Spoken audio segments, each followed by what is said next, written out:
Kalau dalam trade, artinya kalian tuh jangan fokus ke satu kali trade, tapi ke ratusan trade ke depan. Oke, problem dari yang banyak terjadi di market adalah orang-orang itu melakukan trade adalah satu kali trade itu buat one shot one kill. Sedangkan dalam berbisnis, kalau kalian melakukan sistem yang seperti itu, kalian punya 3M, kalian punya 10M untuk buat bisnis, kalian langsung all in semuanya itu, lah nanti operasionalnya gimana gitu loh. Terus buying power kalian jadi berkurang, power marketing kalian jadi kurang. Kenapa? Karena uang kalian sudah tinggal sedikit. Nah, kenapa harus disiapkan ratusan kali trade? Atau kenapa ada istilah DCA? Itu supaya kalian bisa punya buying power ketika dia turun, kalian bisa beli lagi. Dan sama seperti trading. Makanya kenapa dibuat kemarin risk manajemennya itu maksimum 5% dari total portofolio untuk di open trade. Kalau kalian misalnya mau bagi 5, ya boleh 1% per trade sampai maksimum 5% total portofolio misalnya. Nah, jadi supaya apa? Kalau cut loss, misalnya kalau open trade 1% nih, cut loss setengah dari margin, artinya kan 0,5 yang di cut loss. Jadi yang kena impact adalah 0,5% dari 100%, artinya kalian masih punya 99,5%.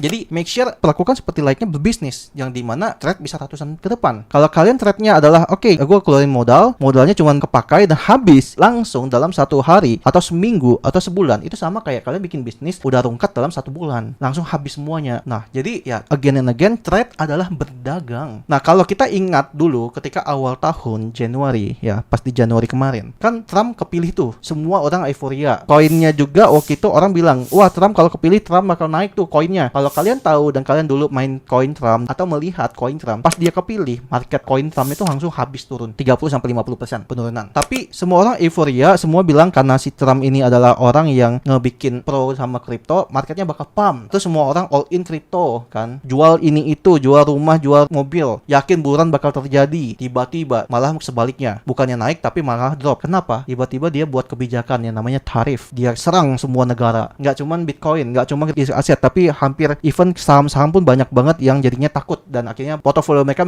cairin lah intinya. Nah, akhirnya semua euforianya berubah jadi kepanikan karena all in. Nah, kalau udah nyangkut, kan beberapa ada yang memang let it go, tapi nggak punya uang lagi buat buying, masih yakin nggak sih ini bakal segini, bakal itu gitu kan. April, market mulai pump, banyak yang nyangkut karena udah habis peluru di awal. Jadi intinya, make sure kalian harus punya peluru yang cukup banyak dalam trade gitu ya. Intinya di dalam market atau bahkan berbisnis, tidak ada yang pasti. Kalau kalian ada yang pasti, apalagi bisnis ya, maksudnya kalau ada yang pasti, semuanya pasti bakal lari ke sana. Oke? Bisnis itu atau trading itu atau sebagainya, intinya tidak ada yang pasti. Fokus pada probabilitas. Ketika market yang ini lagi bagus nih, ya udah kita atur probabilitas, tapi harus tahu risk manajemennya harus diatur, harus pintar melakukan risk management. Oke?